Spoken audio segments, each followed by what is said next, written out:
The Gorgon's Head by Nathaniel Hawthorne. Introduction. Beneath the porch of the country seat called Tanglewood, one fine autumnal morning was assembled a merry party of little folks with a tall youth in the midst of them. They had planned a nutting expedition and were impatiently waiting for the mists to roll up the hill slopes and for the sun to pour the warmth of the Indian summer over the fields and pastures and into the nooks of the many-colored woods. There was a prospect of as fine a day as ever gladdened the aspect of this beautiful and comfortable world. As yet, however, the morning mist filled up the whole length and breadth of the valley, above which, on a gently sloping eminence, the mansion stood. This body of white vapor extended to within less than 100 yards of the house. It completely hid everything beyond that distance, except a few ruddy or yellow treetops, which here and there emerged and were glorified by the early sunshine, as was likewise the broad surface of the mist. 4 or 5 miles off to the southward rose the summit of Monument Mountain and seemed to be floating on a cloud.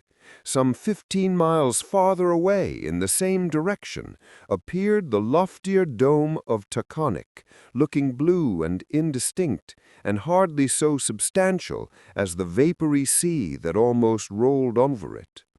The nearer hills, which bordered the valley, were half submerged and were specked with little cloud wreaths all the way to their tops. On the whole, there was so much cloud and so little solid earth that it had the effect of a vision. The children above mentioned, being as full of life as they could hold, kept overflowing from the porch of Tanglewood and scampering along the gravel walk or rushing across the dewy herbage of the lawn. I can hardly tell how many of these small people there were. Not less than 9 or 10, however, nor more than a dozen, of all sorts, sizes, and ages, whether girls or boys. They were brothers, sisters, and cousins, together with a few of their young acquaintances who had been invited by Mr. and Mrs. Pringle to spend some of this delightful weather with their own children at Tanglewood. I am afraid to tell you their names, or even to give them any names which other children have ever been called by, because, to my certain knowledge, authors sometimes get themselves into great trouble by accidentally giving the names of real persons to the characters in their books. For this reason, I mean to call them Primrose, Periwinkle, Sweet Fern, Dandelion, Blue Eye, Clover, Huckleberry, Cowslip, Squash Blossom, Milkweed, Plantain, and Buttercup, although, to be sure, such titles might better suit a group of fairies than a company of earthly children. It is not to be supposed that these little folks were to be permitted by their careful fathers and mothers, uncles, aunts, and grandparents to stray abroad into the woods and fields without the guardianship of some particularly grave and elderly person. Oh, no, indeed! In the first sentence of my book, you will recollect that I spoke of a tall youth standing in the midst of the children. His name, and I shall let you know his real name, because he considers it a great honor to have told the stories that are here to be printed. His name was Eustace Bright. He was a student at Williams College, and had reached, I think, at this period, the venerable age of 18 years, so that he felt quite like a grandfather towards Periwinkle, Dandelion, Huckleberry, Squash Blossom, Milkweed, and the rest, who were only half or a third as venerable as he. A trouble in his eyesight, such as many students think it necessary to have nowadays in order to prove their diligence at their books, had kept him from college a week or 2 after the beginning of the term. But for my part, I have seldom met with a pair of eyes that looked as if they could see farther or better than those of Eustace Bright. This learned student was slender and rather pale, as all Yankee students are, but yet of a healthy aspect, and as light and active as if he had wings to his shoes. By the by, being much addicted to wading through streamlets and across meadows, he had put on cowhide boots for the expedition. He wore a linen blouse, a cloth cap, and a pair of green spectacles, which he had assumed probably less for the preservation of his eyes than for the dignity that they imparted to his countenance. In either case, however, he might as well have let them alone, for Huckleberry, a mischievous little elf, crept behind Eustace as he sat on the steps of the porch, snatched the spectacles from his nose, and clapped them on her own. And as the student forgot to take them back, they fell off into the grass and lay there till the next spring. Now Eustace Bright, you must know, had won great fame among the children as a narrator of wonderful stories, and though he sometimes pretended to be annoyed when they teased him for more and always for more, yet I really doubt whether he liked anything quite so well as to tell them. You might have seen his eyes twinkle, therefore, when Clover, Sweet Fern, Cowslip, Buttercup, and most of their playmates besought him to relate one of his stories while they were waiting for the mist to clear up. "Yes, Cousin Eustace," said Primrose, who was a bright girl of 12 with laughing eyes and a nose that turned up a little. "The morning is certainly the best time for the stories with which you so often tire out our patience. We shall be in less danger of hurting your feelings by falling asleep at the most interesting points, as little Cowslip and I did last night." "Naughty Primrose," cried Cowslip, a child of 6 years old. "I did not fall asleep, and I only shut my eyes so as to see a picture of what Cousin Eustace was telling about. His stories are good to hear at night, because we can dream about them asleep, and good in the morning, too, because then we can dream about them awake. So I hope he will tell us one this very minute." "Thank you, my little Cowslip," said Eustace. "Certainly you shall have the best story I can think of, if it were only for defending me so well from that naughty Primrose. But, children, I have already told you so many fairy tales that I doubt there is a single one which you have not heard at least twice over. I am afraid you will fall asleep in reality if I repeat any of them again." "No, no, no," cried Blue-Eye, Periwinkle, Plantain, and half a dozen others. "We like a story all the better for having heard it 2 or 3 tunes before." And it is a truth as regards children that a story seems often to deepen its mark in their interest, not merely by 2 or 3, but by numberless repetitions. But Eustace Bright, in the exuberance of his resources, scorned to avail himself of an advantage that an older storyteller would have been glad to grasp at. "It would be a great pity," said he, "if a man of my learning, to say nothing of original fancy, could not find a new story every day, year in and year out, for children such as you. I will tell you one of the nursery tales that were made for the amusement of our great old grandmother the earth, when she was a child in frock and pinafore. There are 100 such, and it is a wonder to me that they have not long ago been put into picture books for little girls and boys. But instead of that, old gray-bearded grandsires pore over them in musty volumes of Greek and puzzle themselves with trying to find out when and how and for what they were made."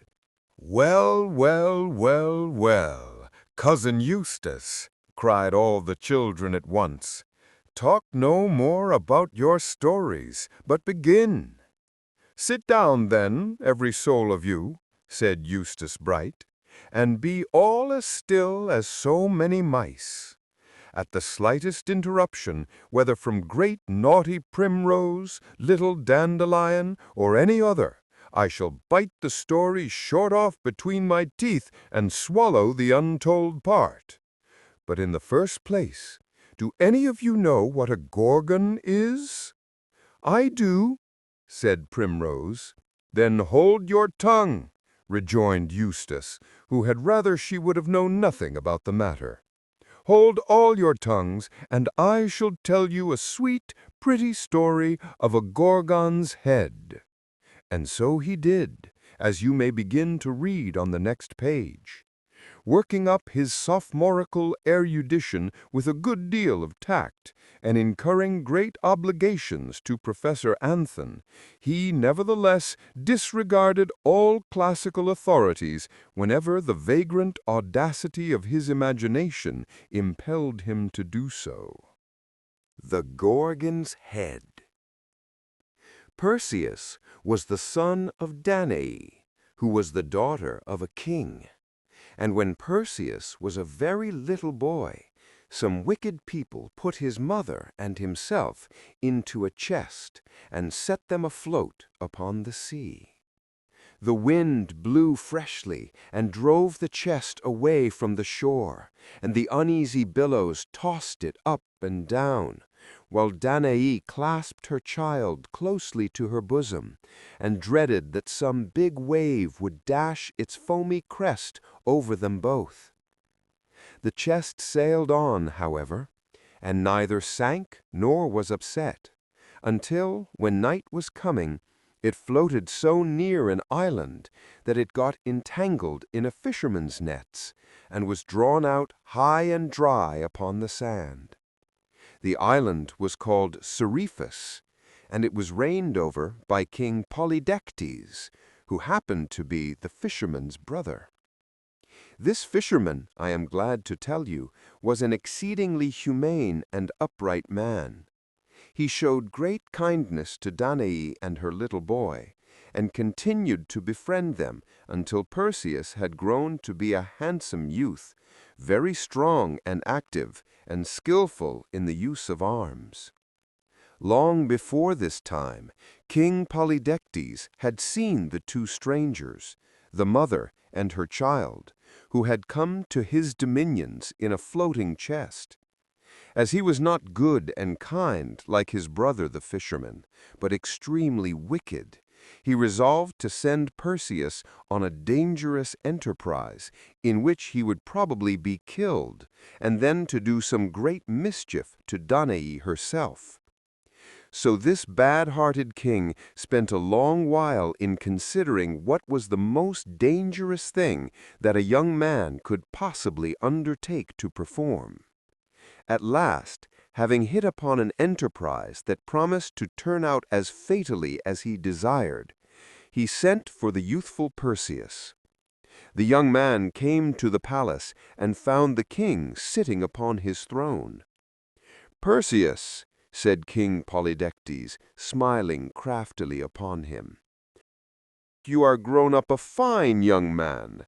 You and your good mother have received a great deal of kindness from myself, as well as from my worthy brother the fisherman, and I suppose you would not be sorry to repay some of it." "Please your majesty," answered Perseus, "I would willingly risk my life to do so." "Well then," continued the king, still with a curving smile on his lips, "I have a little adventure to propose to you. And as you are a brave and enterprising youth, you will doubtless look upon it as a great piece of good luck to have so rare an opportunity of distinguishing yourself. You must know, my good Perseus, I think of getting married to the beautiful Princess Hippodamia, and it is customary on these occasions to make the bride a present of some far-fetched and elegant curiosity. I have been a little perplexed, I must honestly confess, where to obtain anything likely to please a princess of her exquisite taste.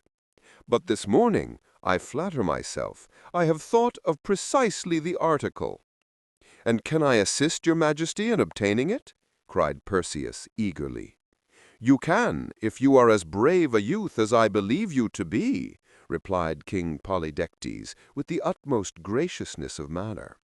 "The bridal gift which I have set my heart on presenting to the beautiful Princess Hippodamia is the head of the Gorgon Medusa with the snaky locks, and I depend on you, my dear Perseus, to bring it to me. So as I am anxious to settle affairs with the princess, the sooner you go in quest of the Gorgon, the better I shall be pleased." "I will set out tomorrow morning," answered Perseus. "Pray do so, my gallant youth," rejoined the king. "And Perseus, in cutting off the Gorgon's head, be careful to make a clean stroke, so as not to injure its appearance. You must bring it home in the very best condition in order to suit the exquisite taste of the beautiful Princess Hippodamia." Perseus left the palace, but was scarcely out of hearing before Polydectes burst into a laugh, being greatly amused, wicked king that he was, to find how readily the young man fell into the snare. The news quickly spread abroad that Perseus had undertaken to cut off the head of Medusa with the snaky locks.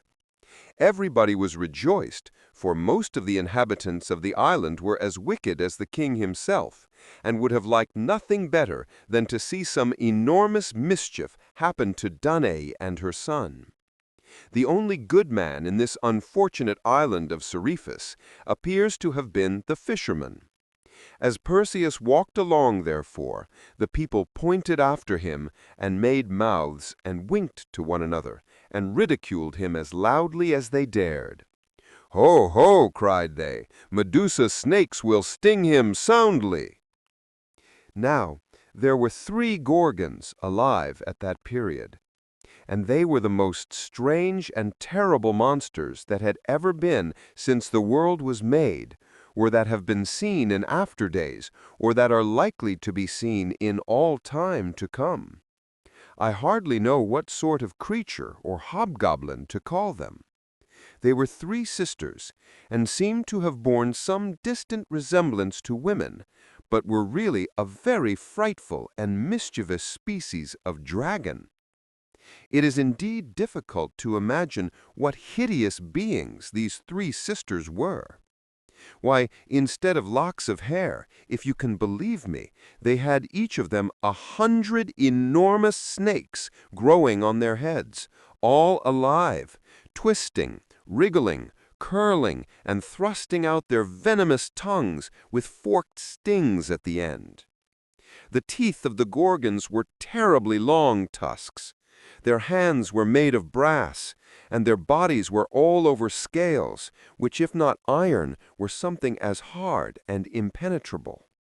They had wings, too, and exceedingly splendid ones, I can assure you, for every feather in them was pure, bright, glittering, burnished gold. And they looked very dazzlingly, no doubt, when the Gorgons were flying about in the sunshine. But when people happened to catch a glimpse of their glittering brightness aloft in the air, they seldom stopped to gaze, but ran and hid themselves as speedily as they could. You will think perhaps that they were afraid of being stung by the serpents that served the Gorgons instead of hair, or of having their heads bitten off by their ugly tusks, or of being torn to pieces by their brazen claws. Well, to be sure, these were some of the dangers, but by no means the greatest, nor the most difficult to avoid. For the worst thing about these abominable Gorgons was that if once a poor mortal fixed his eyes full upon one of their faces, he was certain that very instant to be changed from warm flesh and blood into cold and lifeless stone. Thus, as you will easily perceive, it was a very dangerous adventure that the wicked King Polydectes had contrived for this innocent young man. Perseus himself, when he had thought over the matter, could not help seeing that he had very little chance of coming safely through it, and that he was far more likely to become a stone image than to bring back the head of Medusa with the snaky locks. From not to speak of other difficulties, there was one that it would have puzzled an older man than Perseus to get over. Not only must he fight with and slay this golden-winged, iron-scaled, long-tusked, brazen-clawed, snaky-haired monster, but he must do it with his eyes shut, or at least without so much as a glance at the enemy with whom he was contending. Else, while his arm was lifted to strike, he would stiffen into stone, and stand with that uplifted arm for centuries, until time and the wind and weather should crumble him quite away.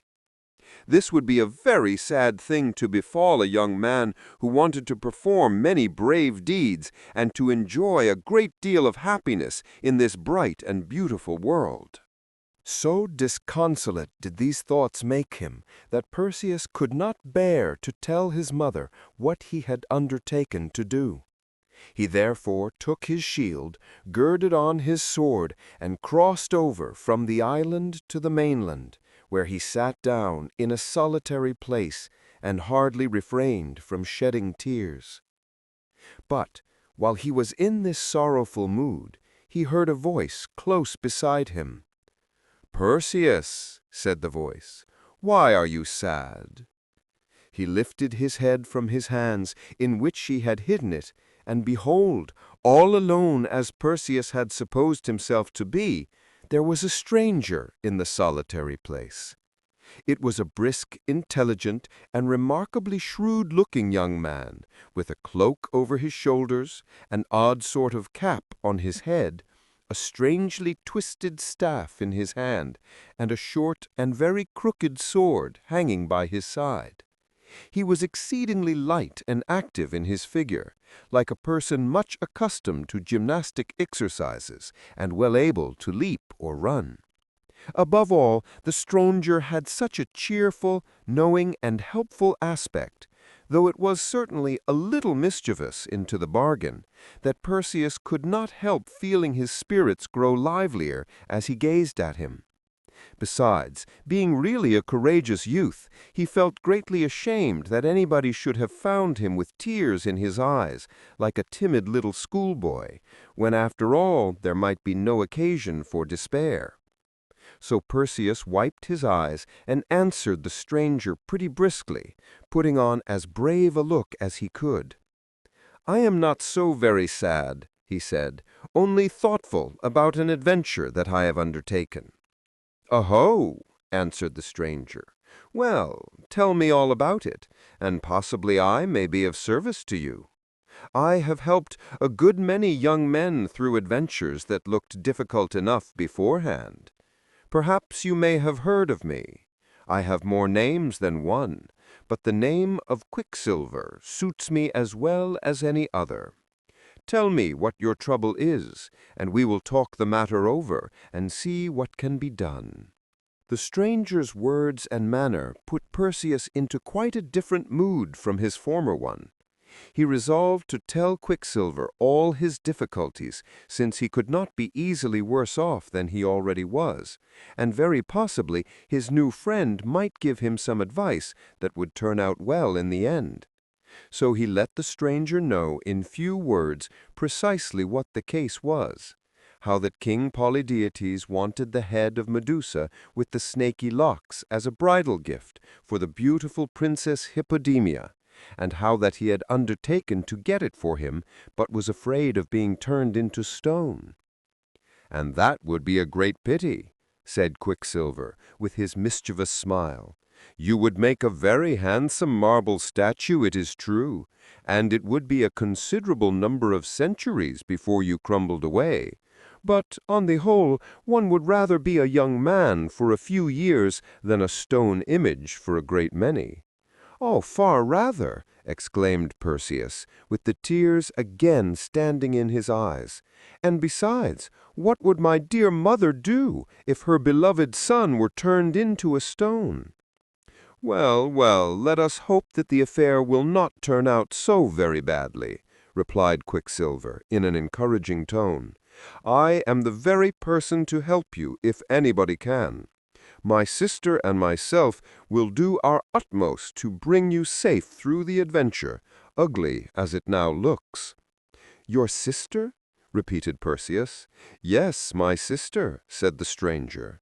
"She is very wise, I promise you, and as for myself, I generally have all my wits about me, such as they are. If you show yourself bold and cautious, and follow our advice, you need not fear being a stone image yet awhile. But first of all, you must polish your shield, till you can see your face in it as distinctly as a mirror."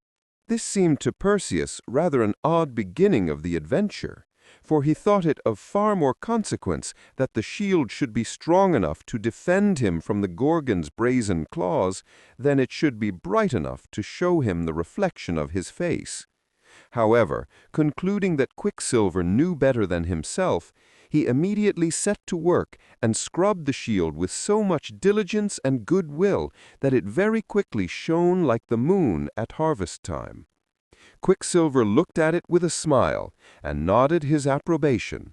Then, taking off his own short and crooked sword, he girded it about Perseus instead of the one he had before worn. "No sword but mine will answer your purpose," he observed. "The blade has a most excellent temper, and will cut through iron and brass as easily as through the slenderest twig. And now we will set out. The next thing is to find the 3 Graiæ women, who will tell us where to find the nymphs." "The 3 Graiæ women?" cried Perseus, to whom this seemed only a new difficulty in the path of his adventure. "Pray, who may the 3 Graiæ women be? I never heard of them before."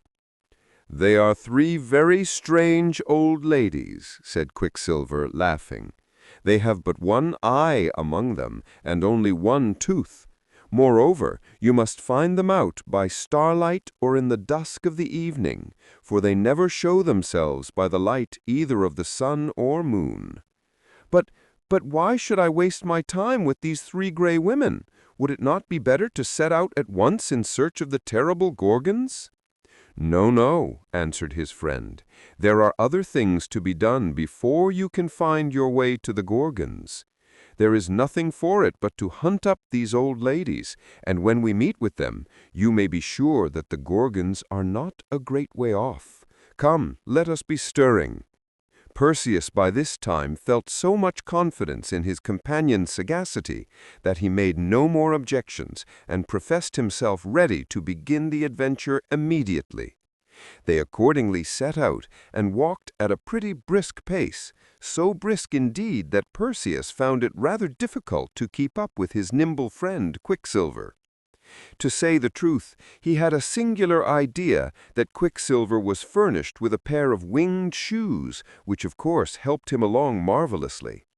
And then, too, when Perseus looked sideways at him out of the corner of his eye, he seemed to see wings on the side of his head, although, if he turned a full gaze, there were no such things to be perceived, but only an odd kind of cap.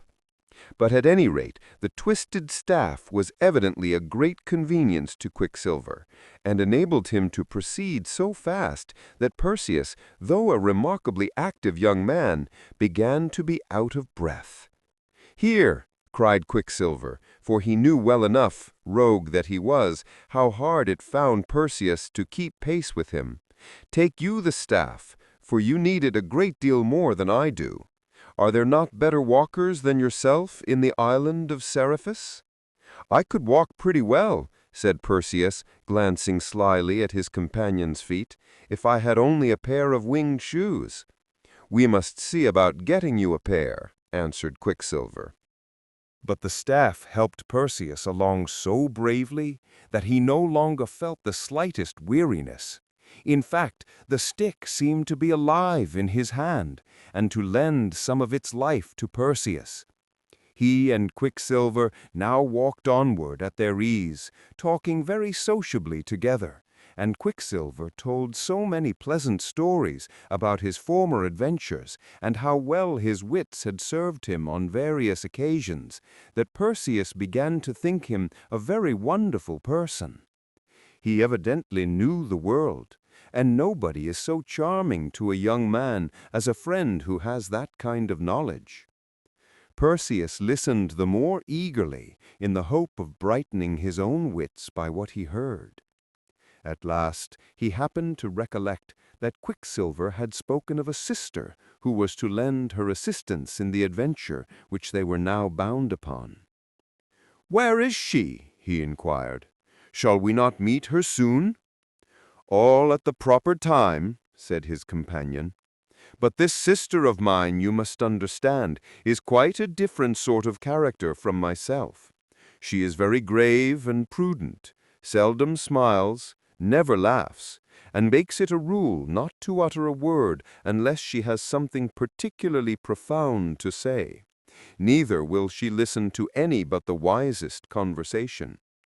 "Dear me," ejaculated Perseus, "I shall be afraid to say a syllable." "She is a very accomplished person, I assure you, and has all the arts and sciences at her fingers' ends.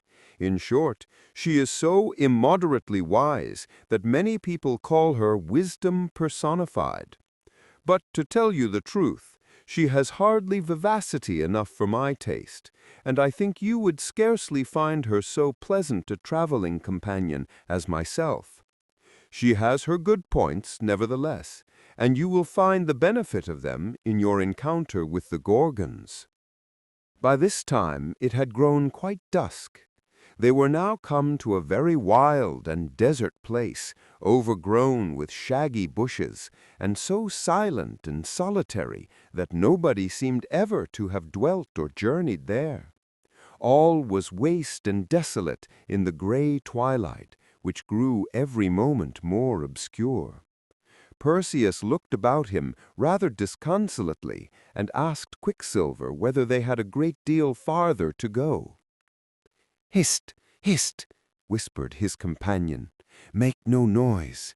This is just the time and place to meet the 3 gray women. Be careful that they do not see you before you see them, for though they have but a single eye among the 3, it is as sharp-sighted as 6 common eyes." "But what must I do," asked Perseus, "when we meet them?" Quicksilver explained to Perseus how the 3 gray women managed with their one eye. They were in the habit, it seems, of changing it from one to another, as if it had been a pair of spectacles, or, which would have suited them better, quizzing glass. When one of the 3 had kept the eye a certain time, she took it out of her socket and passed it to one of her sisters, whose turn it might happen to be, and who immediately clapped it into her own head and enjoyed a peep at the visible world. Thus it will easily be understood that only one of the 3 gray women could see, while the other 2 were in utter darkness. And, moreover, at the instant when the eye was passing from hand to hand, neither of the poor old ladies was able to see a wink. I have heard of a great many strange things in my day, and have witnessed not a few, but none, it seems to me, that can compare with the oddity of these 3 gray women, all peeping through a single eye. So thought Perseus likewise, and was so astonished that he almost fancied his companion was joking with him, and that there were no such old women in the world.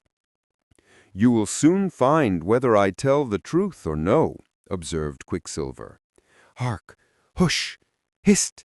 Hist! There they come now." Perseus looked earnestly through the dusk of the evening, and there, sure enough, at no great distance off, he descried the 3 gray women. The light being so faint, he could not well make out what sort of figures they were, only he discovered that they had long gray hair, and, as they came nearer, he saw that 2 of them had but the empty socket of an eye in the middle of their foreheads.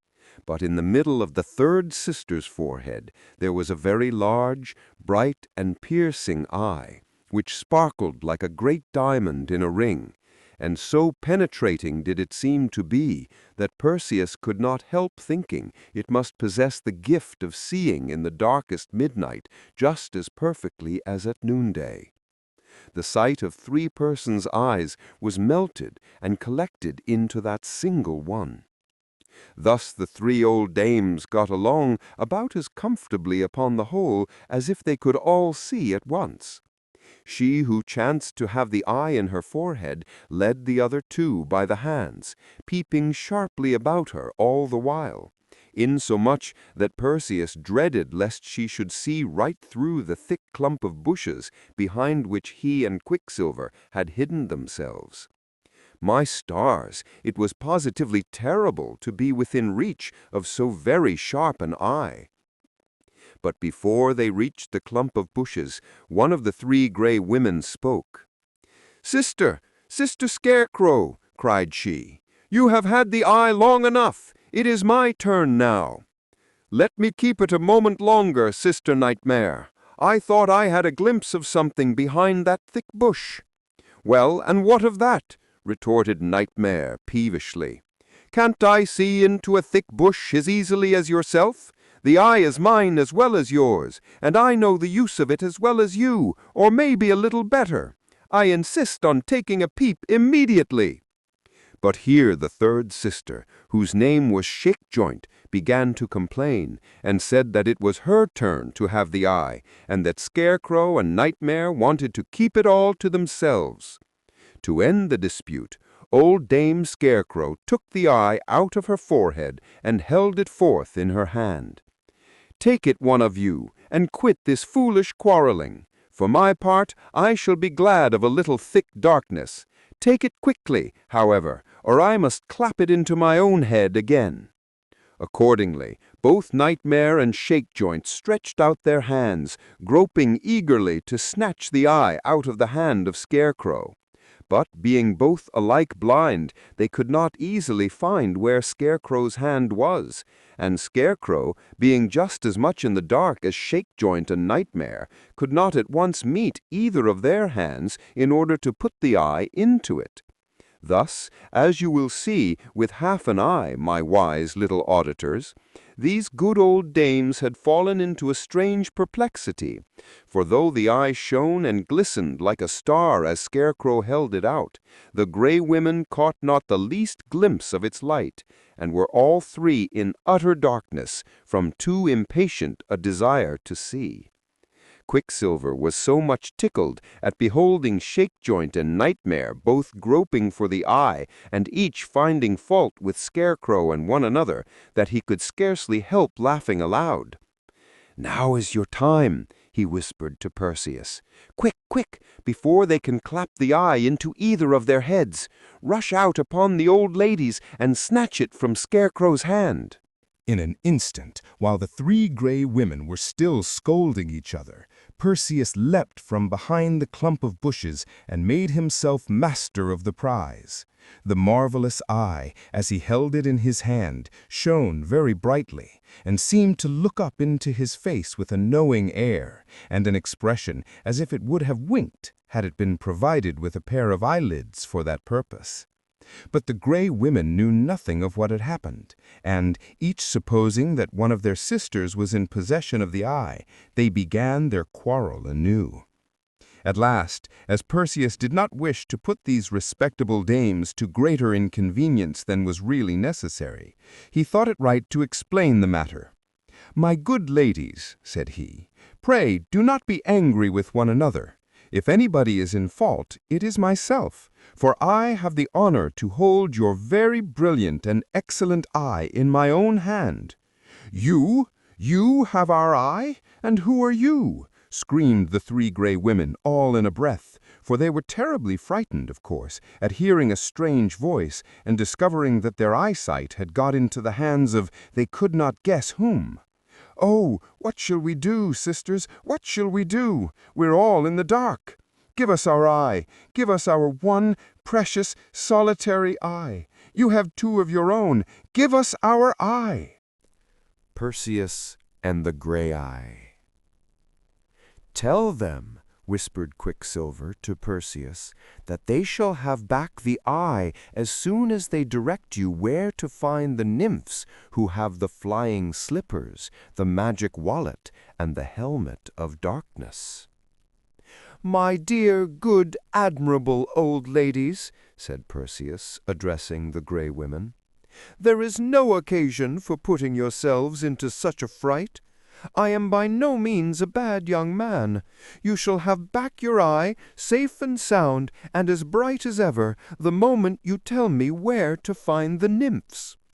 "The nymphs! Goodness me! Sisters, what nymphs does he mean?" screamed Scarecrow. "There are a great many nymphs, people say, some that go a-hunting in the woods, and some that live inside of trees, and some that have a comfortable home in fountains of water. We know nothing at all about them. We are three unfortunate old souls that go wandering about in the dusk, and never had but one eye amongst us three, and that one you have stolen away. Oh, give it back, good stranger, whoever you are, give it back." All this while the three Grey women were groping with their outstretched hands and trying their utmost to get hold of Perseus, but he took good care to keep out of their reach. "My respectable dames," he said, for his mother had taught him always to use the greatest civility, "I hold your eye fast in my hand, and shall keep it safely for you until you please to tell me where to find the nymphs. The nymphs, I mean, who keep the enchanted wallet, the flying slippers, and the helmet of invisibility." "Mercy on us, sisters! What is the young man talking about?" exclaimed Scarecrow, Nightmare, and Shakejoint, one to another, with great appearance of astonishment. "A pair of flying slippers, quoth he? His heels would quickly fly higher than his head, if he were silly enough to put them on. And a helmet of invisibility. How could a helmet make him invisible unless it were big enough for him to hide under it? An enchanted wallet. What sort of a contrivance may that be, I wonder? No, no, good stranger, we can tell you nothing of these marvelous things. You have 2 eyes of your own, and we have but a single one amongst us 3. You can find out such wonders better than 3 blind old creatures like us." Perseus, hearing them talk in this way, began to really think that the Grey women knew nothing of the matter, and as it grieved him to have put them to so much trouble, he was just on the point of restoring their eye and asking pardon for his rudeness in snatching it away. But Quicksilver caught his hand. "Don't let them make a fool of you," he said. "These 3 Grey women are the only persons in the world that can tell you where to find the nymphs, and unless you get that information, you will never succeed in cutting off the head of Medusa with the snaky locks. Keep fast hold of the eye, and all will go well." As it turned out, Quicksilver was in the right. There are but few things that people prize so much as they do their eyesight, and the Grey women valued their single eye as highly as if it had been half a dozen, which was the number they ought to have had. Finding that there was no other way of recovering it, they at last told Perseus what he wanted to know. No sooner had they done so than he immediately, and with the utmost respect, clapped the eye into the vacant socket in one of their foreheads, thanked them for their kindness, and bade them farewell. Before the young man was out of hearing, however, they had got into a new dispute, because he had happened to have given the eye to Scarecrow, who had already taken her turn of it when their trouble with Perseus commenced. It is greatly to be feared that the 3 Grey women were very much in the habit of disturbing their mutual harmony by bickerings of this sort, which was the more pity as they could not conveniently do without one another, and were evidently intended to be inseparable companions. As a general rule, I would advise all people, whether sisters or brothers, old or young, who chance to have but one eye amongst them, to cultivate forbearance, and not all insist on peeping through it at once. Quicksilver and Perseus, in the meantime, were making the best of their way in quest of the nymphs. The old dames had given them such particular directions that they were not long in finding them out. They proved to be very different persons from Nightmare and Shakejoint, for instead of being old, they were young and beautiful, and instead of one eye among the sisterhood, each nymph had 2 exceedingly bright eyes of her own, with which she looked very kindly at Perseus. They seemed to be acquainted with Quicksilver, and when he told them the adventure which Perseus had undertaken, they made no difficulty about giving him the valuable articles that were in their custody. In the first place, they brought out what appeared to be a small purse made of deerskin and curiously embroidered, and bade him to be sure and keep it safe. This was the magic wallet. The nymphs next produced a pair of shoes, or slippers, or sandals, with a nice little pair of wings at the heel of each. "Put them on, Perseus," said Quicksilver. "You will find yourself as light-heeled as you can desire for the remainder of our journey." So Perseus proceeded to put one of the slippers on, while he laid the other on the ground by his side. Unexpectedly, however, this other slipper spread its wings, fluttered up off the ground, and would probably have flown away if Quicksilver had not made a leap and luckily caught it in the air. "Be more careful," he said, as he gave it back to Perseus. "It would frighten the birds up aloft if they should see a flying slipper amongst them." Perseus, armed by the nymphs. When Perseus had got on both of these wonderful slippers, he was altogether too buoyant to tread on earth. Making a step or two, lo and behold, upward he popped into the air, high above the heads of Quicksilver and the nymphs, and found it very difficult to clamber down again. Winged slippers and all such high-flying contrivances are seldom quite easy to manage until one grows a little accustomed to them. Quicksilver laughed at his companion's involuntary activity, and told him that he must not be in so desperate a hurry, but must wait for the invisible helmet. The good-natured nymphs had the helmet, with its dark tuft of waving plumes, all in readiness to put upon his head. And now there happened about as wonderful an incident as anything that I have yet told you. The instant before the helmet was put on, there stood Perseus, a beautiful young man, with golden ringlets and rosy cheeks, the crooked sword by his side, and the brightly polished shield upon his arm, a figure that seemed all made up of courage, sprightliness, and glorious light. But when the helmet had descended over his white brow, there was no longer any Perseus to be seen. Nothing but empty air. Even the helmet that covered him with its invisibility had vanished. "Where are you, Perseus?" asked Quicksilver. "Why, here, to be sure," answered Perseus, very quietly, although his voice seemed to come out of the transparent atmosphere. "Just where I was a moment ago. Don't you see me?" "No, indeed," answered his friend. "You are hidden under the helmet. But if I cannot see you, neither can the Gorgons. Follow me, therefore, and we will try your dexterity in using the winged slippers." With these words, Quicksilver's cap spread its wings, as if his head were about to fly away from his shoulders. But his whole figure rose lightly into the air, and Perseus followed. By the time they had ascended a few hundred feet, the young man began to feel what a delightful thing it was to leave the dull earth so far beneath him, and to be able to flit about like a bird. It was now deep night. Perseus looked upward and saw the round, bright, silvery moon, and thought that he should desire nothing better than to soar up thither and spend his life there. Then he looked downward again, and saw the earth with its seas and lakes, and the silver courses of its rivers, and its snowy mountain peaks, and the breadth of its fields, and the dark cluster of its woods, and its cities of white marble. And with the moonshine sleeping over the whole scene, it was as beautiful as the moon or any star could be. And among other objects, he saw the island of Seriphilus, where his dear mother was.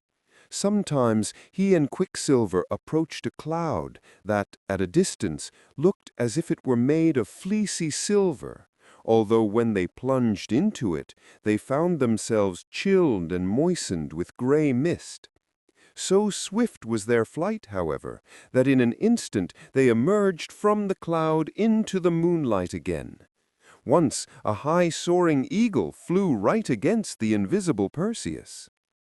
The bravest sights were the meteors that gleamed suddenly out, as if a bonfire had been kindled in the sky and made the moonshine pale for as much as 100 miles around them. As the two companions flew onward, Perseus fancied that he could hear the rustle of a garment close by his side, and it was on the side opposite to the one where he beheld Quicksilver, yet only Quicksilver was visible. "Whose garment is this that keeps rustling close beside me in the breeze?" inquired Perseus. "Oh, it is my sister's," answered Quicksilver. "She is coming along with us, as I told you she would. We could do nothing without the help of my sister. You have no idea how wise she is. She has such eyes, too. Why, she can see you at this moment just as distinctly as if you were not invisible. And I'll venture to say she will be the first to discover the Gorgons." By this time, in their swift voyage through the air, they had come within sight of the great ocean, and were soon flying over it. Far beneath them, the waves tossed themselves tumultuously in mid-sea, or rolled a white surf line on the long beaches, or foamed against the rocky cliffs with a roar that was thunderous in the lower world, although it became a gentle murmur, like the voice of a baby half asleep, before it reached the ears of Perseus. Just then a voice spoke in the air close by him. It seemed to be a woman's voice, and was melodious, though not exactly what might be called sweet, but grave and mild. "Perseus," said the voice, "there are the Gorgons." "Where?" exclaimed Perseus. "I cannot see them." "On the shore of that island beneath you. A pebble dropped from your hand would strike in the midst of them." "I told you she would be the first to discover them," said Quicksilver to Perseus, "and there they are." Straight downward, 2,000 or 3,000 feet below him, Perseus perceived a small island, with the sea breaking into white foam all around its rocky shore, except on one side, where there was a beach of snowy sand. He descended towards it, and looking earnestly at a cluster or heap of brightness at the foot of a precipice of black rocks, behold, there were the terrible Gorgons. They lay fast asleep, soothed by the thunder of the sea, for it required a tumult that would have deafened everybody else to lull such fierce creatures into slumber. The moonlight glistened on their steely scales and on their golden wings, which drooped idly over the sand. Their brazen claws, horrible to look at, were thrust out and clutched the wave-beaten fragments of rock, while the sleeping Gorgons dreamed of tearing some poor mortal all to pieces. The snakes that served them instead of hair seemed likewise to be asleep, although now and then one would writhe and lift its head and thrust out its forked tongue, emitting a drowsy hiss, and then let itself subside among its sister snakes. The Gorgons were more like an awful, gigantic kind of insect, immense golden-winged beetles, or dragonflies, or things of that sort, all at once ugly and beautiful, only that they were 1,000 and 1,000,000 times as big. And with all this, there was something partly human about them too. Luckily for Perseus, their faces were completely hidden from him by the posture in which they lay, for had he but looked one instant at them, he would have fallen heavily out of the air, an image of senseless stone. "Now," whispered Quicksilver, as he hovered by the side of Perseus, "now is your time to do the deed. Be quick, for if one of the Gorgons should awake, you are too late." "Which shall I strike at?" asked Perseus, drawing his sword and descending a little lower. "They all three look alike. All three have snaky locks. Which of the three is Medusa?" It must be understood that Medusa was the only one of these dragon monsters whose head Perseus could possibly cut off. As for the other two, let him have the sharpest sword that ever was forged, and he might have hacked away by the hour together without doing there the least harm. "Be cautious," said the calm voice that had before spoken to him. "One of the Gorgons is stirring in her sleep, and is just about to turn over. That is Medusa. Do not look at her. The sight would turn you to stone. Look at the reflection of her face and figure in the bright mirror of your shield." Perseus now understood Quicksilver's motive for so earnestly exhorting him to polish his shield. In its surface he could safely look at the reflection of the Gorgon's face. And there it was, that terrible countenance, mirrored in the brightness of the shield, with the moonlight falling over it and displaying all its horror. The snakes, whose venomous natures could not altogether sleep, kept twisting themselves over the forehead. It was the fiercest and most horrible face that ever was seen or imagined, and yet with a strange, fearful, and savage kind of beauty in it.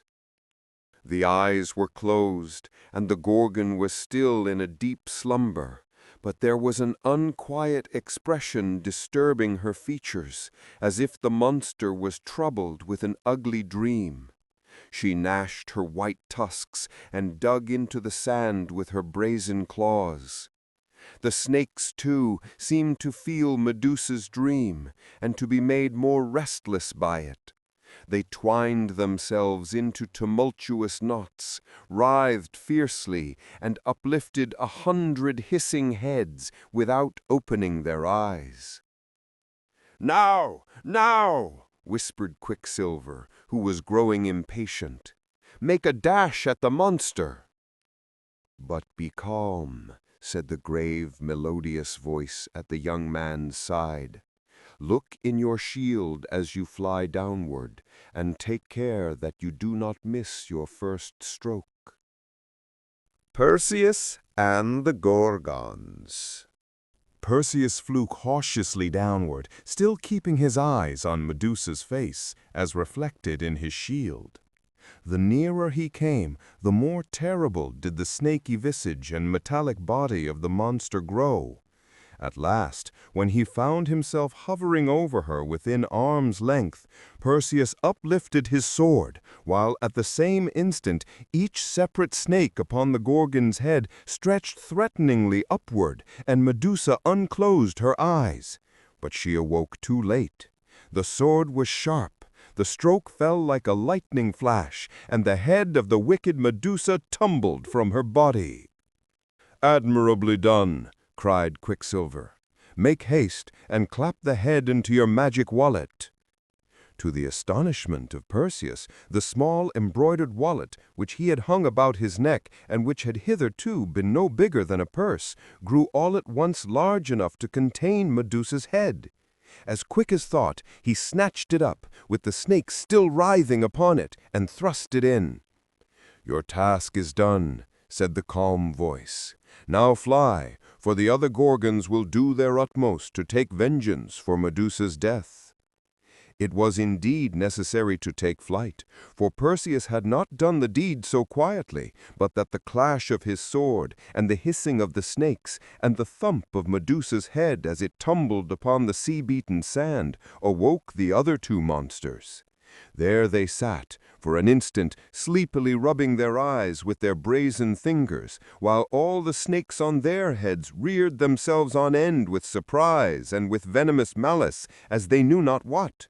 But when the Gorgons saw the scaly carcass of Medusa, headless, and her golden wings all ruffled and half spread out on the sand, it was really awful to hear what yells and screeches they set up. And then the snakes, they sent forth 100-fold hiss with one consent, and Medusa's snakes answered them out of the magic wallet. No sooner were the Gorgons broad awake than they hurtled upward into the air, brandishing their brass talons, gnashing their horrible tusks, and flapping their huge wings so wildly that some of the golden feathers were shaken out and floated down upon the shore. And there, perhaps, those very feathers he scattered till this day.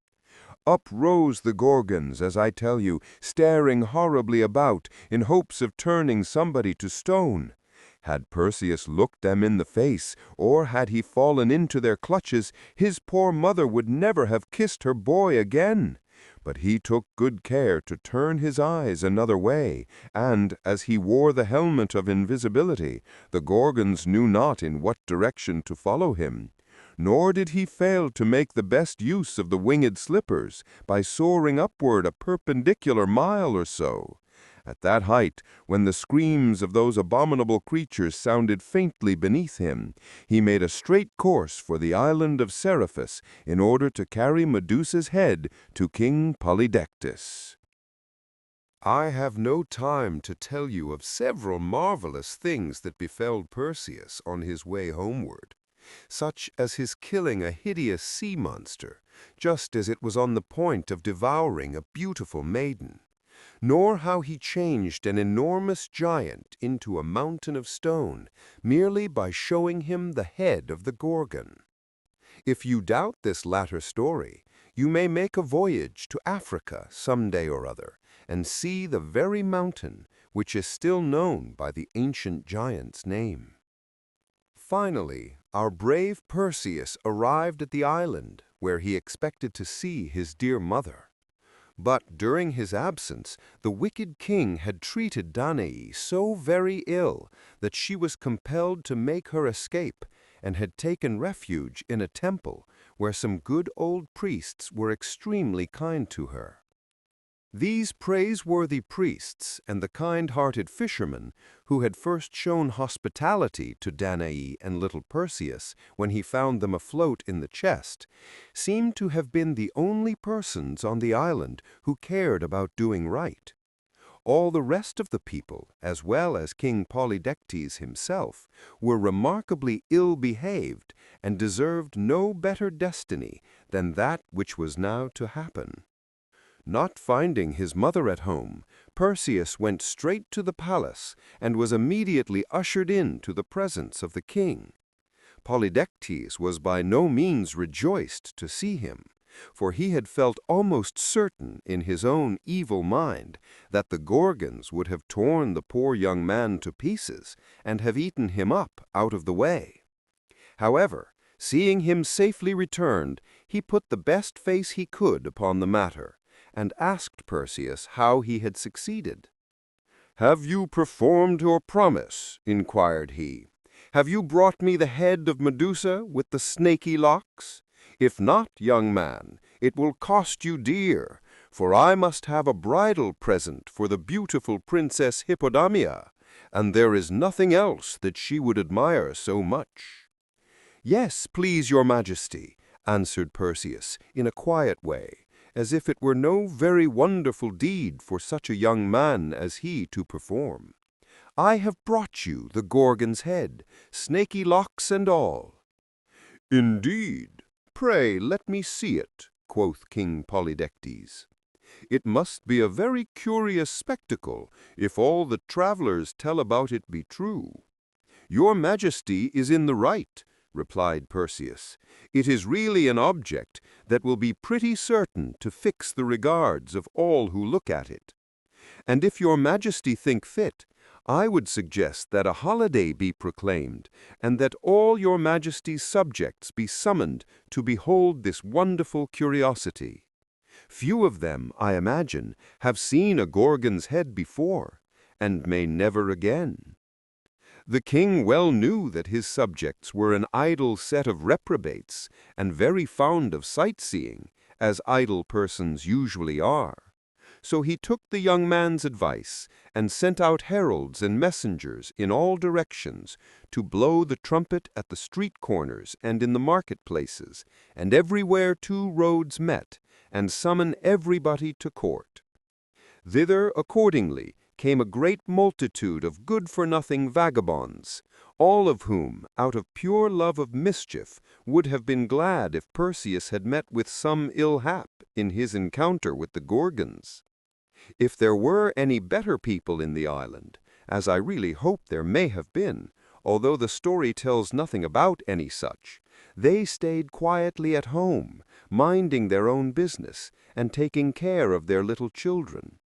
Most of the inhabitants, at all events, ran as fast as they could to the palace, and shoved and pushed and elbowed one another in their eagerness to get near a balcony on which Perseus showed himself, holding the embroidered wallet in his hand. Perseus showing the Gorgon's head. On a platform, within full view of the balcony, sat the mighty king Polydectes, amid his evil counselors, and with his flattering courtiers in a semicircle round about him. Monarch, counselors, courtiers, and subjects all gazed eagerly towards Perseus. "Show us the head! Show us the head!" shouted the people, and there was a fierceness in their cry as if they would tear Perseus to pieces unless he should satisfy them with what he had to show. "Show us the head of Medusa with the snaky locks!"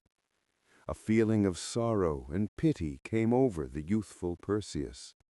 "O King Polydectes," cried he, "and ye many people, I am very loath to show you the Gorgon's head." "Ah, the villain and coward!" yelled the people, more fiercely than before. "He is making game of us. He has no Gorgon's head. Show us the head if you have it, or we will take your own head for a football." The evil counselors whispered bad advice in the king's ear. The courtiers murmured with one consent that Perseus had shown disrespect to their royal lord and master. And the great King Polydectes himself waved his hand and ordered him, with the stern, deep voice of authority, on his peril, to produce the head. "Show me the Gorgon's head, or I will cut off your own." And Perseus sighed. "This instant," repeated Polydectes, "or you die." "Behold it then!" cried Perseus, in a voice like the blast of a trumpet. And suddenly, holding up the head, not an eyelid had time to wink before the wicked King Polydectes, his evil counselors, and all his fierce subjects were no longer anything but the mere images of a monarch and his people. They were all fixed forever in the look and attitude of that moment. At the first glimpse of the terrible head of Medusa, they whitened into marble. And Perseus thrust the head back into his wallet and went to tell his dear mother that she need no longer be afraid of the wicked King Polydectes. After the story. "Is not that a very fine story?" asked Eustace Bright. "Oh, yes, yes," cried Cowslip, clapping her hands. "And those funny old women with only one eye amongst them. I never heard of anything so strange." "As to their one tooth, which they shifted about," observed Primrose, "there was nothing so very wonderful in that. I suppose it was a false tooth. But think of your turning Mercury into Quicksilver and talking about his sister.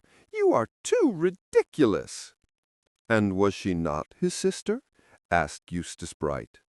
"If I had thought of it sooner, I would have described her as a maiden lady who kept a pet owl." "Well, at any rate," said Primrose, "your story seems to have driven away the mist."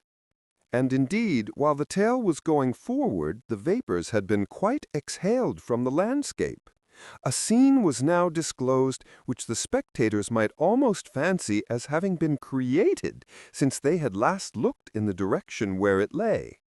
About half a mile distant, in the lap of the valley, now appeared a beautiful lake, which reflected a perfect image of its own wooded banks and of the summits of the more distant hills.